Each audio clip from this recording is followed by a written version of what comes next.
What actually got me interested in radio is because, I'm comfortable with saying this. I'm kind of a failed actress. I love that. So what happened was, I've always been a little ham. My dream originally was to be an actress. I actually went to school for an acting conservatory in New York City, and I graduated there.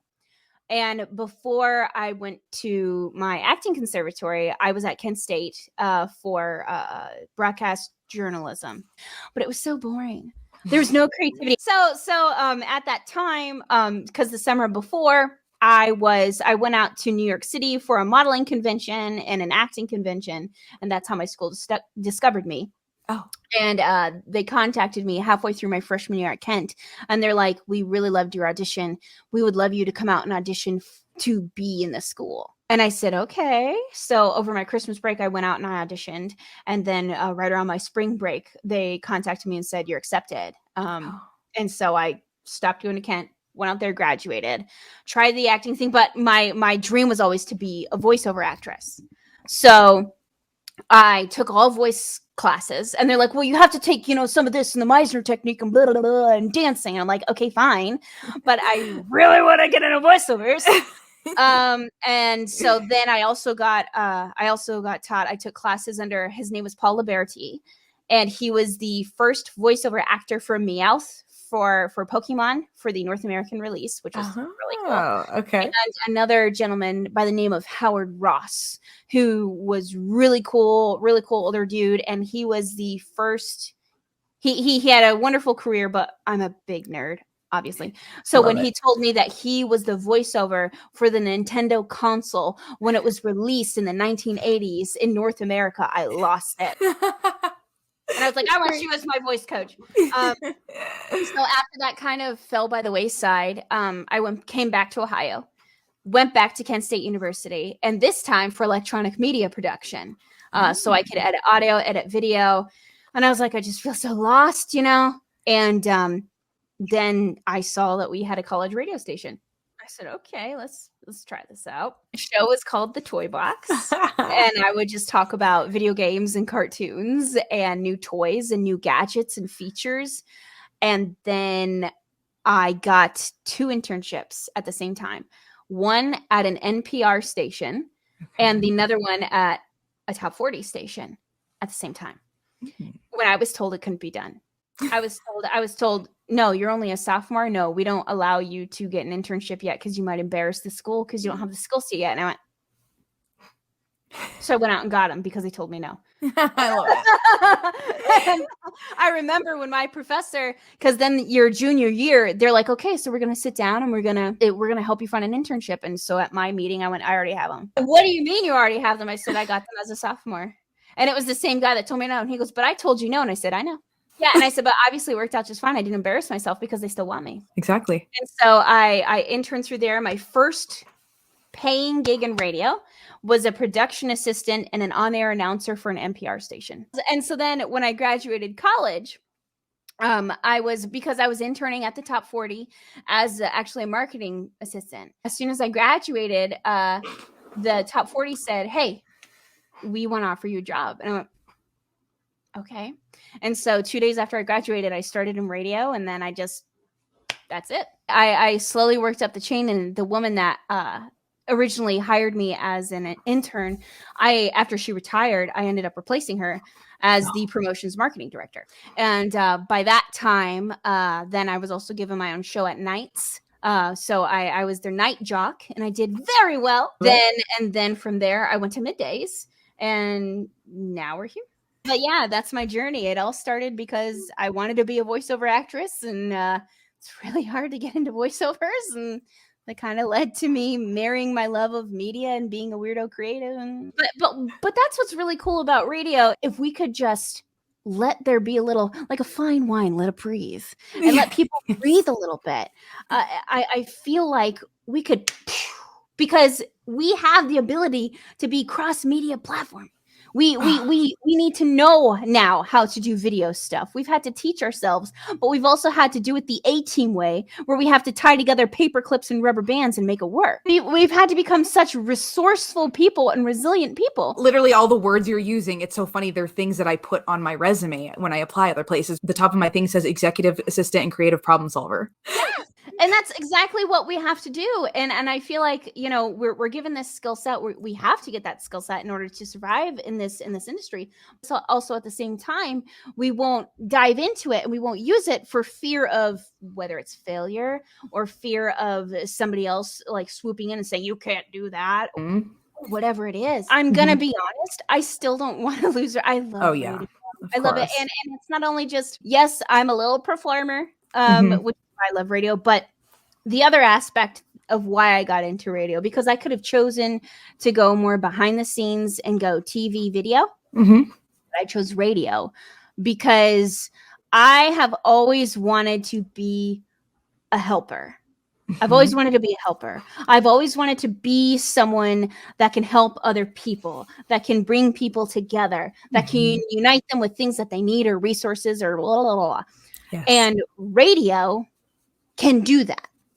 And radio, I feel, has more ties to nonprofits and agencies to help people and assist people than TV does. And that, I still have that tie. That is so important to me where I am. We don't have a lot of people that are super secure in their life. You know, so radio is very popular here, you know, and even though more people are doing like the XM, even that's a subscription, you know, a terrestrial radio. And so if I was to lose radio, it would still break my heart and I would find another way. But especially my station, I feel like we do an exemplary job of connecting and making a relationship with nonprofits. And that would be something that I would want to so badly get back again. And just the creation aspect of it. I do. Let's be honest, it's cool being on the air. It's fun. Oh, totally. I mean, the ties that they have to it, the conversations that you can, I totally get it. You know, I was there at one point too, being like, well, what else do I know how to do? I think just us as humans in general, not just radio people, don't even know that all the type of different jobs that exist. There's just so many things out there. We just don't know. So I don't think people know where they can put their skills. Absolutely. And that, Marie, you bring up an amazing point. That was one thing that I was so scared of when it was looking like I have to make a change, because I'm like, what the hell can I do? Not everybody needs someone to be able to use Adobe Audition or to be able to work a board. And those jobs are so competitive, hard to come by. And so many places now are selling off their assets and those jobs aren't being replaced. So it's getting harder and harder and harder to find it. There's so much. I'm talking to you, the person that just lost their job. There is so much you can do. Sit down and write out everything that you do and look at it realistically. Don't look at it from the point of view where you're just hating on yourself and be like, I can't do it. No. So for example, us as promotions people, Marie, we can also put down that we're great at budgeting. Yep. We're great at event planning and coordination. We're great at client relations. We're great at so many other things that you need to think outside the box. And instead of looking at what your job was, look at the things that you actually had to do and execute it. Even on air person, what do you have to do? You have to be able to manage a product for your endorsements. You have to be able to write copy. You have to be able to speak well and have, once again, client relations. Show prep equals research. Yes, it does. Show prep equals research. Even doing computer and the board and stuff, that's troubleshooting computers and technology. Absolutely. There's so many skill sets that you have that you don't realize can easily carry over to the industries. And seriously, nonprofits need people that understand how to connect with the media and get messages out. They need that. And radio people, we've been built for that. You've got so many skill sets that you don't even realize. And I feel like a lot of people in our industry suffer from imposter syndrome. I think so. Myself included. I am not immune to this, whatever. Same. Yep. Yes. Get outside of that. Stop it. stop it, because you have worth. Your worth is something that you created. Radio did not create that for you. Radio gave you hurdles and you said, come at me, bro. And you changed yourself and you got skill sets for it. That's what happened there. I'm getting my cheerleader thing. I will always be everyone's cheerleader. I'm just like, no, stop it. I want to shake you. You're a beautiful, gorgeous queen, and you don't. Totally, I love that, and I can pick up on that, and that's what's again fun about social media and kind of figuring out who's vibing with the brand and aligning with what I'm saying too, and I've noticed that all of you that I've talked to are like not only creative people, but also have that baseline of wanting to help people. Whether it's their radio peers, whether it's, volunteering. It's kind of surprising, I guess, that there's so much like kind of like ego and competition and headbutting in radio, when at the end of the day, a lot of people just want to help each other. So I'm like, then why are we such dicks to each other sometimes? Marie, I wish we could hug each other, but we can't because of COVID, and also this is a digital thing. So that energy you're feeling right now, don't worry, it's not your heat going on and you're like, whoa, we need to turn that down. No, that's a hug. That's a hug. I feel it. Yeah, you feel it. Feel the energy. No, you bring up a great point, because I think it's because it's survival instinct. Think about it. It's survival instinct. You're in the industry, and it's very much still a dog-eat-dog industry, which I just want to put that out there. If we change the industry from the ground up, then it changes. Just going to put it out there. Just going to put it out there. Yeah, exactly. Just put it there. Moving on. But if we all want to be helpers and stuff like that, so if we would stop getting just caught up into that, because it's true. If you talk to people outside of it, they're like, no, you do this, this, and this. No, you want to do this. We all want to be helpers. That's why we got into this. Yeah. Preach it, Sarah. I can get very like, come on, guys, no, let's do this. We can, like the little bunny rabbit that at the end of the movie like ends up being like, come on, guys. Yeah, totally. When people are so sad, like you said, tying their whole worth to the radio station, and I'm just like, no, like trust me, like it took a while for me to figure it out too, and I wasn't even like an on-air personality. I like being behind the scenes. But that tie to radio is fun.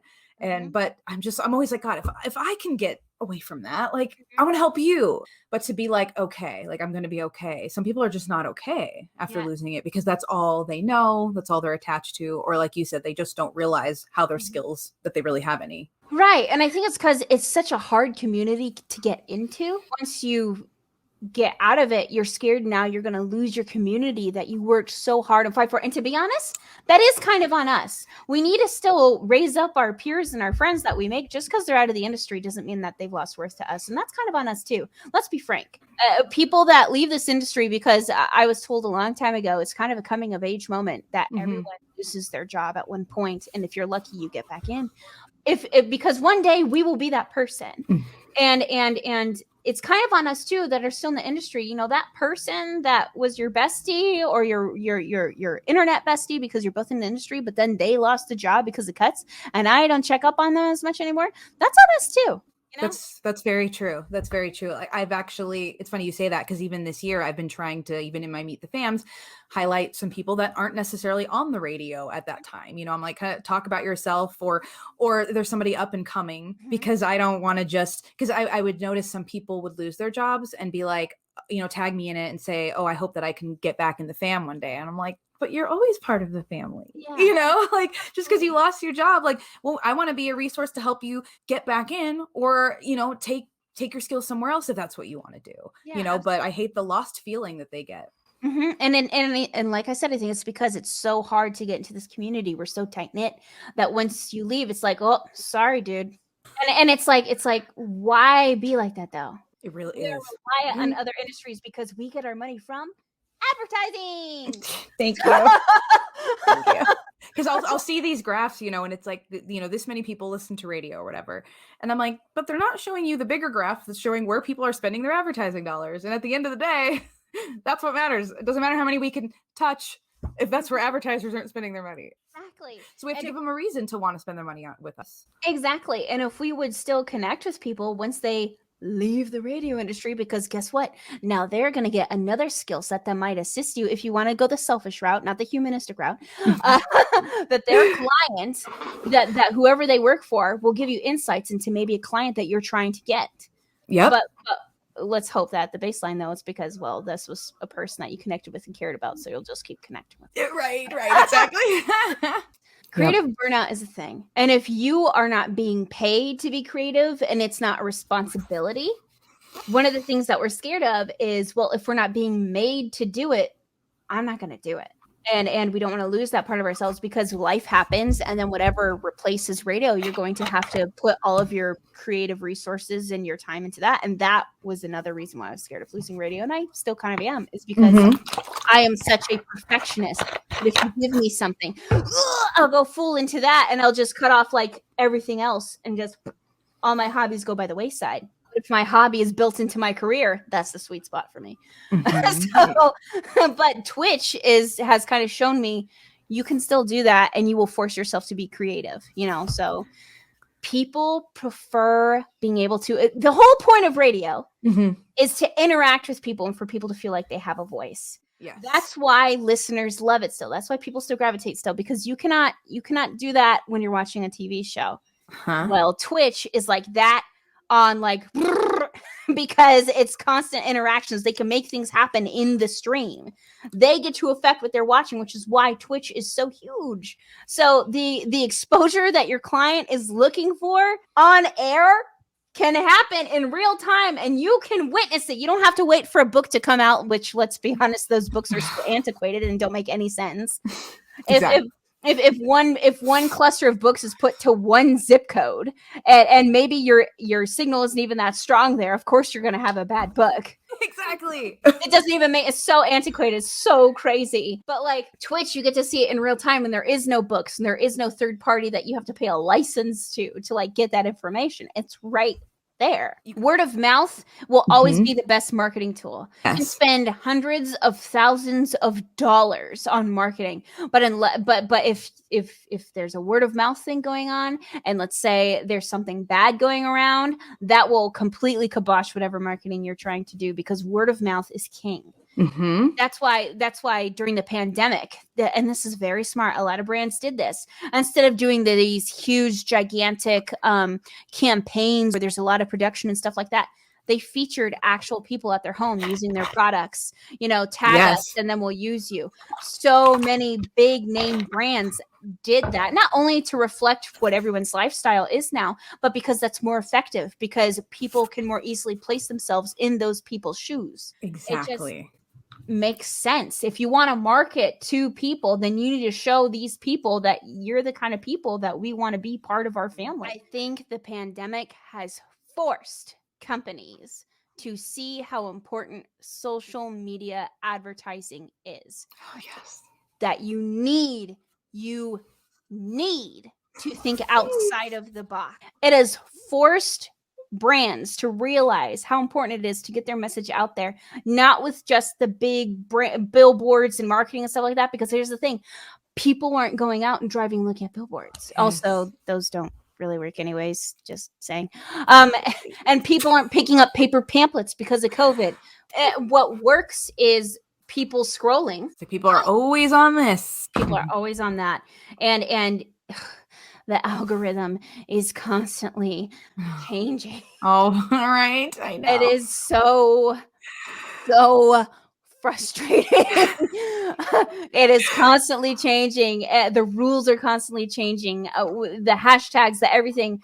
And it's too much. You need to hire someone. You need to have someone in home base that their complete dedication is just to research the changing markets. And also, I'm just going to put it out there.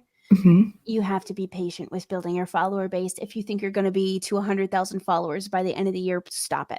I tell people watch mine. Like took I'm at 3.5 years for radio. Still not at the 10K, but I've understood it's a slow build.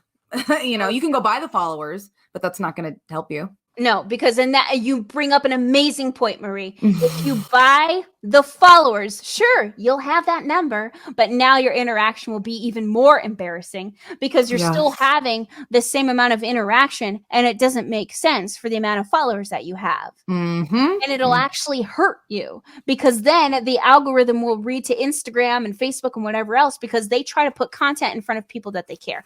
They read their information, what they're interacting with, and that's how you get in front of eyeballs. well, if you have 10,000 followers, but your interaction is this low with this ratio, then we ain't gonna put you in front of people. And if you build a loyal fan base and following, this goes back to what we were talking about earlier. Mhm. Word of mouth. You build a loyal fan base and following, and you interact with your people, and you care, genuinely care. Over time, it will build. And it's so funny and ironic because one of the reasons why people love social media and stuff like that is the instantaneous feedback. Yet you've got this instantaneous feedback, but building your followership will take years. Yes. Yeah. So you've got to separate the two because we're so like, we want it now, we want it now, we want it now. So we get frustrated and we get like in our heads if we don't immediately get it now. Then you're gonna, which is a heartbreaking thing that I've seen happen too many times and admittedly happens to me all the time. I'm human. I'm working through it too. You get creator burnout. Mm-hmm. If you do not see the interactions that you want in growth and you're just nonstop, and then you're like, well, I just need to up the ante, and you keep just cranking out content and you're not getting the interaction you get burnout. Mm-hmm. And social media managers, social media directors are number one for creator burnout. I can see that. Because companies don't want to look realistically because everyone's just now getting to social media. So like, oh, if we dedicate one person, we're going to see instantaneous results. Just how if we do a campaign and people cut out coupons and we see more for sales, well, it's going to be the same thing with social media. No, because you are dealing with difference in generations and how they interact with brands. You're dealing with getting your message out in a different way. People are used to seeing your message in one way. Now you're shifting gears, and those aren't exactly compatible all the time. It's not just droop. And you're dealing with now someone who is learning your brand, needs to make your voice of your brand and translate that onto social media, which also Facebook, Instagram, and Twitter all talk differently. Mm-hmm. So you're not going to get instantaneous results, but a lot of companies that are just getting into it now think that they'll get instantaneous results or fast results just how they used to with terrestrial marketing. No, you need to be kind. Yes. Be kind to your social media managers. For the love of God, kind to them. It's sad because I feel that if a radio too, especially had embraced social media, digital, all this stuff too, that there actually would be more jobs for people, but they would be in like the digital, producing the content. If you have one person dedicated to doing all of it and you don't have a team, that's gonna take some time. That's also equipment, that's time, that's creativity, that's management. It's all that while at the same time still having to learn the ever-changing algorithms and responding to everything. That's a lot on one person. Yes. But a lot of people just view it as, oh, you get to have fun and you get to take pictures. I can do that with my phone and it takes 2 seconds. So it's easy peasy. And it's like, yeah, I know. Exactly. It's like, that's not how this works. It's so frustrating. I feel like we get so caught up in the hierarchy sometimes. Mm-hmm. And wanting to, how do I put this nicely? Wanting to be the one that has the big idea. We don't put the spotlight on other people on our staff. And what we don't realize is if we were to do that, we would become stronger as a brand and stronger as a station. But we're so scared that if we do that, it will somehow make us weaker or appear weaker. And it's like, no. If you were to go, actually, hold on, let me talk to this person. I think they have this, and then help raise that person up. Not only will they probably stop having whatever burnout that they were having naturally in the station, but also now they have another purpose that they can be proud of and take pride in. And now you've got another dedicated employee and someone that feels like they're being heard and used and appreciated. It's like, why would you not? And I love when I just hear people saying this stuff because I'm just like, see, other people get it. So why? I mean, even outside of radio, it's very hard to find management that really can do that well. It just goes back to treat other humans like you'd like to be treated. You're human, like humans. You would think more people. That's what I always wonder. I'm like, didn't anybody teach you that? Do you treat other people how you want to be treated? Are you fine with that? Because we're such creative people that I think creative people sometimes get scared if their creative ideas aren't as accepted as others.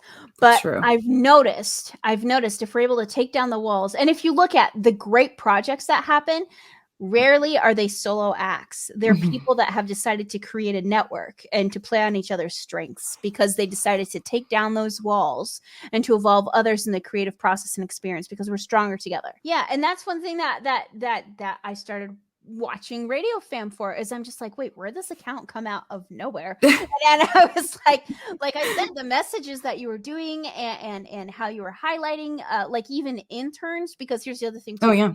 I was also the intern coordinator because I was an intern myself. And so I was the intern coordinator and they were my babies. Don't mess with my interns. You don't treat them wrong. And if I find out that an intern was talked to in a certain way or whatever else, instead of how I was, it was just swept it under the rug. You have to deal with it. You know, you're the intern. I would go, I need to have a conversation with you. Oh, good. And the fact that you were even highlighting interns, I'm like, yes, thank you, because they're a part of it. And we were all interns. One thing that I cannot stand is that we have this idea that we need to pay dues, and then we can see you as a person that's an equal to us. No, no. Now, I do agree that there needs to be some coaching and some whatever else because you don't understand the way the industry works or whatever else. So yeah, maybe some ideas or suggestions don't make sense because you're ignorant to the way things are. But that isn't a reflection on them that they're that they're incompatible or they don't get it. It just means we need to up ourselves as mentors. And obviously, if they even have ideas, that means they're thinking creatively and outside the box. And instead of like being like, oh, it doesn't make sense, you're dumb, canceled. No, like cherish these people, build them up because they have an interest. And just because they're an intern doesn't mean we don't acknowledge them. And I think it's the other thing of being scared of being replaced with the younger generation. Yeah. And it's like, well, if you were to build these people up and build them with you and become friends with them, then they wouldn't want to take you down. Exactly. I know. They want to take you down when you start acting like that asshole because they're like, okay, motherfucker, I'll show you. Yeah, it's like build pay. One of the things that I was told, and I will never forget this for the rest of my life. One of the websites, back when I first was an intern, we were trying to figure out a way to put a video on the website, and I will never forget this for the rest of my life.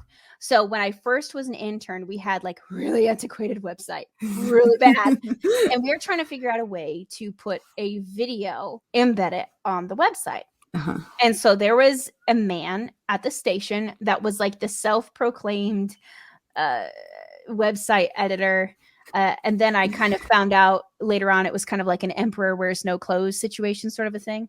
And so I was sent down there to ask him for help. And not only did he insult me, but he said that I wasn't smart enough to grasp it and he didn't want to take the time to teach me because I was just an intern and I wouldn't stick around there anyways. I'd be gone by the end of summer. Oh my God. Fast forward to 2 years later and I'm the webmaster for 4 websites. Bitch. Station. And then I was the one that people were coming to being like, I don't understand what's happening. And guess what? I didn't do what was done to me. No. I said, sit down in my office. Let's carve out some time. I'm going to teach you. And now, because promotions people don't get a staff, marketing people don't get a staff. Your staff is you, yourself, and then whatever intern is free that day that doesn't have classes. But then because I helped people, I started to create a little community at my station where people would be like, do you need help? Let's go, whatever. Yeah, man, I'm there for you because it's like, that's what you build people up. Don't tear them down. Build people up. We all have egos. I have an ego. Obviously, I have an ego. I want to be on camera. Obviously, I have an ego. But no one to check it. No one to check it. No one to use your ego for creativity. No one to check it. Put it in that little box. Put it away. And then treat people like people. I'm not saying to completely change yourself. Obviously, we need egos even to be in this industry because there's a lot of cutthroatness and there's a lot of judgments and whatever else that we all have to deal with. You have to have an ego. You just have to. But be a human first. I feel like this could be a training video. You take out all your pieces and make a training video just for people in any job.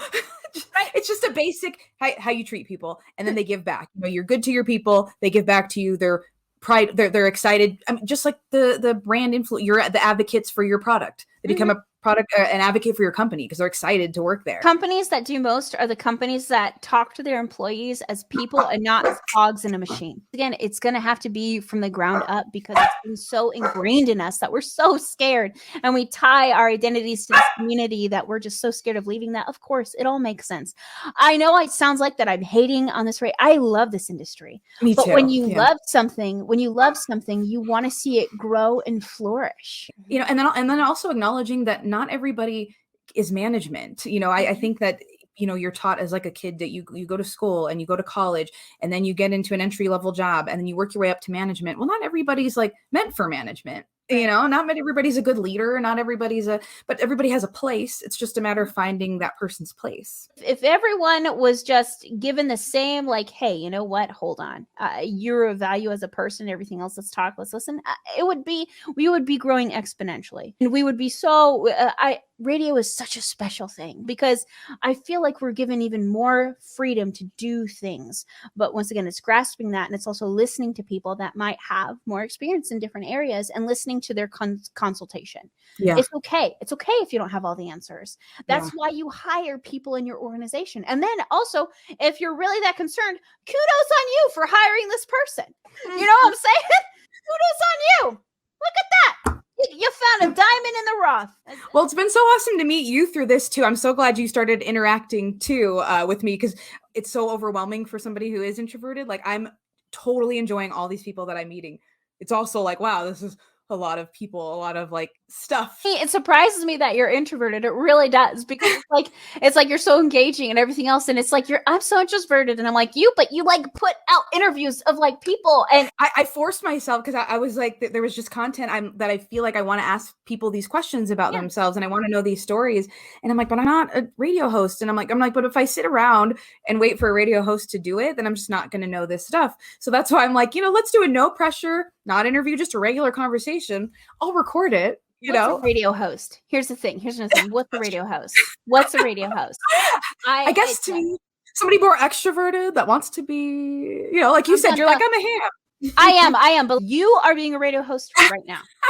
That's a great point. That is a great point. You are. And I'm putting out the content online. Look at that. You are, and your interviewing skills. I'm just saying, don't sell yourself short. Once again, it goes to that whole thing of like, well, when do I, get into the community, and when do I get acknowledged, whatever else? No, you don't wait for anybody else. You are a host. You are the host of the radio fam. Yeah. So no, if you need someone to give you that, whatever, okay, I christen you Marie of the radio fam, a radio host. I love it. I knight you. That's great.